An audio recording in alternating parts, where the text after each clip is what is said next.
What it do? Yo man, listen. Today I'm gonna be talking about the Imperials. Let's get right into it.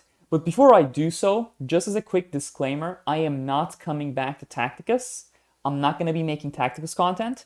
This video I'm making because a lot of people have been messaging me. It's like, hey Draupnir, what do you think about this? What do you think about this? What's gonna happen? What are your thoughts? I think it is easier to make a video and then link it when people ask me rather than to just give them an answer, explain everything, and then have to do that for like 10, 15, 20, 30, 40 times, right? It gets boring.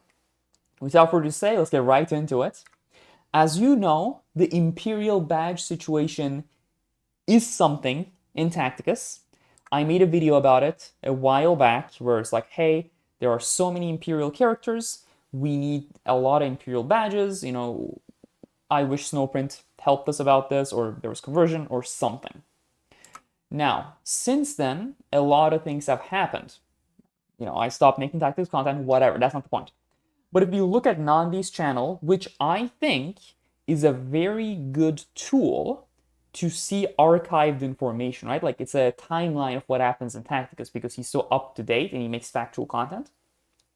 If you look at recent videos, 12 days ago, Trajan Valoris, that's the Custodes character, the Blade Champion, and our Custodes character, Vexus Praetor, another Custodes character, right? 3 Imperial characters have been added, or going to be added. And then there's the Exorcist, which is the Machine of War for the Sisters of Battle faction. That is also an Imperial character, or Imperial unit, rather. Additionally, a month ago, Forcus, the 5th Dark Angels character, finally got added to Tacticus. So there are a lot of Imperials being added to the game, which exasperates the problem that I made a video about. However, I don't think this is a deliberate strategy by Snowprint to, nickel and I don't believe that. I think this is simply a byproduct of Warhammer 40,000 being very Imperium heavy. What do I mean by this? If we look at the list of factions from Wikipedia, you'll see there's Imperium, Xenos, and Chaos as the mega factions, and they have certain amount of units there, which is pretty cool. Now, a few important notes. Titanicus, Imperial Knights, and Chaos Knights, they're never going to come to Tacticus, not in a playable way at least, that's what they said in the interview. But if you look at these factions, like, oh, it doesn't seem that crazy, right? Like Draupnir, looking side to side, Xenos only has one more thing, Chaos seems to have similar, and you'll be right, I can't blame you for thinking that. However, it's important to think that Space Marines only take up one slot despite having multiple codexes. And that's the thing. Space Marines are multiple factions, at least in the way that Snowprint and Games Workshop considers them, because a faction is something that has their own codex. Something like Red Corsairs, they're a faction, sure, they don't have a codex, so they don't get the same treatment as the factions that have codexes. I made a video not too long ago, you're going to hear this a lot in this video, predicting Emperor's Children. And I do think they're going to come to Tacticus, right? Because they have a codex now, and Snowprint did mention that, hey, we're going to try to get all the factions with codexes into Tacticus, which is pretty cool. Another Chaos faction. I think Emperor's Children are pretty cool. We'll have to wait and see. The codex is fully out. The hype cycle has died down a little. I think Games Workshop is not going to have too much problem with Snowprint adding them to the game right now. Contrary to popular belief, right? I get this a lot. We're like, Draupnir, you're so negative. Like, I don't like being negative. But that was so cringy. No, I want to talk about how Games Workshop released a new image for the Codex roadmap. And I do want to talk about the implications because some, a large chunk of Tacticus players don't really follow 40k news, and rightfully so, right? Like, you don't need to do this stuff. Now, this is the Codex roadmap. Thousand Sons, Space Wolves, Death Guard, and World Leaders. They are in the Now section. World Leaders and Death Guard are actually out. You can play them. They're pretty cool. Space Wolves and Thousand Sons are getting out this week, I think, at the time of recording this video, so definitely now. Coming next is Chaos Knights, Imperial Knights, Black Templars, and Grey Knights. Pretty cool. Chaos Knights has had 2 rounds of previews on Warhammer Community. Shout out to them. So Chaos Knights and Imperial Knights, we'll get them around the same time. They always do dual releases, so that's pretty cool. What I do want to focus on is on the horizon part, right? I talked about this before. Initially, I made a whole video about a codex roadmap. Now, in this video called Draupnir Talks Insane Warhammer Community Reveals, I said, hey, the On the Horizon section has Grey Knights, Salamanders, Black Templars, and Chaos Knights. I'm not saying this to brag because I don't think this is something to brag about. I think this was pretty straightforward. You know, Grey Knights, Templars, Chaos Knights, right? I got them all right. Pretty cool. But some people said in the comment section and in messages, again, I appreciate all of you, they say like, hey Draupnir, maybe it's not a Salamanders Codex, maybe it's a Space Marine range refresh, right? They do these things where Space Marines get a lot of love, they start the edition with Space Marines, and then Games Workshop is a thing where they're like, oh my god, we'll show a lot more love to Space Marines because, they're the poster childs and whatnot, which is pretty cool, right? Like, I have nothing against this, and this is a very reasonable take to have, and I did agree with them after making the video and talking to people. I was like, oh, maybe it's not a Salamanders Codex, maybe it's just a Space Marine range refresh, which is perfectly reasonable. However, the new On the Horizon section makes me pretty sure that we are getting more Space Marine codexes. First things first, I'll just cover this. This is a Salamander. There are 2 Drakes. There are flames, a lot of flames.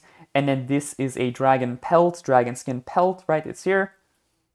Pretty, salamandering. This image, it's League of Wotan because of the layered armor, the tube, and then the little gizmo, the syndrome, gauntlet buttons, whatever. But what seals the deal for me is the bottom image. Because this is clearly an Imperial Fist image. And unlike the last time I talked about the On the Horizon section, I will actually provide an image for you.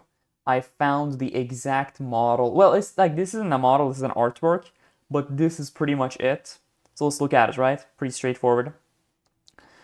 First thing of note, this is like the least confident part. You can see there are 3 slits. It's here. It is mirrored on the other side. You don't see it because of the small crest. Small crest is right here. Black glove fist with 3 reverse crown. Black glove fist with reverse crown. Laurels with a skull here. Skull, laurels.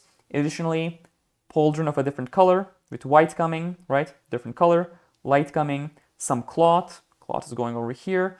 The circular thing right here. And then there is a lens right here. That lens is to his right ear, right so. And then a secondary lens above it, right? This is very clearly Imperial Fists. And if this doesn't convince you, I don't think there is anything else I can say to convince you otherwise. So I'm just not going to keep talking about it, right? I'm just going to respect your opinion. Now, why am I talking about this? Long time ago, Snowprint were generous enough to give me an interview where I asked some questions. Now, one of the questions, arguably the most important question I asked, is I often argue that factions with codexes/indexes are more likely to come to Tacticus than factions who have neither. Based on how popular some Codex Space Marine chapters are, is that actually the case? The context behind me asking this question was because Salamanders got a lot of votes in the faction survey. And their answer was, yes, our priority is to bring in all factions that have a codex, with the exception of Imperial and Chaos Knights, since they are not suitable for playable characters. We know that some sub-factions, like the additional Space Marine chapters, also have a large number of fans, but doing one of them means doing all of them, so we are still thinking about how to best represent them. Now, the context behind this, right, was Salamanders, and they were saying like, hey, if we do Salamanders, then we have to do the other ones, and Salamanders don't have a codex. But just like that video, the context has changed because we are getting these factions. We are getting a Salamander Codex, and we are getting an Imperial Fist Codex, or an index, maybe. Which means, by the criteria they gave like a couple of months ago, we're probably going to get them in the game, which is pretty cool. Now, the reason I am quite confident that we are going to get a Salamander Codex and an Imperial Fist Codex is actually because of the Space Wolves Codex. Now, that sounds very delusional, but hear me out. Whenever a codex comes to 40k, the codex is quite comprehensive, as it houses all the rules, all the data sheets, all the lore, not all the lore, that was an over-exaggeration, but all the Crusade rules for that faction, and unless they get some indexes through Warhammer Community, or some new things from the White Dwarf magazine, that codex is all that the faction has until the next edition. So the codexes are very comprehensive. They try to appeal to all the different play patterns that players of the given faction want or desire. Now, the Space Wolves Codex, the reason I single it out is because it is actually a very compact, small codex. A lot of codexes have 3, 4, 5, 6, 7 detachments, whereas the Space Wolves Codex only has 3 detachments. Of course, it can use the base Space Marine Codex detachments as well, which is pretty neat, which gives them more options. But the reason I'm talking about this is because this, compared to something like the Eldar Codex, compared to something like even the Tau Codex, compared to most other codexes, this is a pretty small codex. And it makes me think that, hey, if they're giving sub-factions smaller, or rather chapters, smaller codexes, and they are able to use the detachments from the normal Space Marine book, but you can't bring all Space Marine models in the Space Wolves Codex, maybe they'll just release multiple chapter codexes, right? Because all they have to do is add a few new models, add 3 detachments, and boom, that's a codex. They don't need to do much more. Like, they don't need to spend as much effort as something like the Tyrannus Codex or the Necron Codex. Because here it's like, okay, it's Space Marines with a different flavor. Imperial Fists, sure, we just put a bunch of bolters in, a few new models, amazing. Codex, 3 detachments, right? Melee, like Power Fist detachment, bolter detachment, vehicle detachment. Awesome. Like fortification, that would be really funny if there's a fortification detachment. Oh, Salamanders. What's it called? Melta detachment. And then melee detachment. And then something like Forge detachment. Whatever. It's very doable. And the fact that they actually put 2 different images here, because remember, this is a codex roadmap. Thousand Sun, Space Wolves, World Eaters, these all have their own code. I mean, these have their codexes, and these are getting codexes. I get it that the Black Templars and Space Wolves are more popular than some of these more niche factions, but let's be very clear, it's just an arbitrary distinction that Space Wolves and Templars have codexes, and Salamanders and Imperial Fists don't. And because the Space Wolves Codex is so small and so compact, I'm pretty confident that there'll be more Space Marine Codexes. And why does this matter for you guys, right? Why am I making this video? It's because they're Imperial factions, right? And Snowprint did mention, it's like, hey, our priority is to bring all the factions that have a codex. And if more factions get added, and most of those factions are Imperial, you're gonna need more Imperial badges. I don't know why I said it like that. Whatever. Silly little video. Just trying to answer a few questions, you know, a little scattered, but just wanted to cover my bases. I appreciate you guys messaging, you know, just keep messaging, it's fine. It's fun to talk to you guys are awesome. I'm sorry, I don't make too many videos anymore. It's kind of like lost motivation. But, it is what it is. I appreciate you watching the video. Have a great day, and stay safe.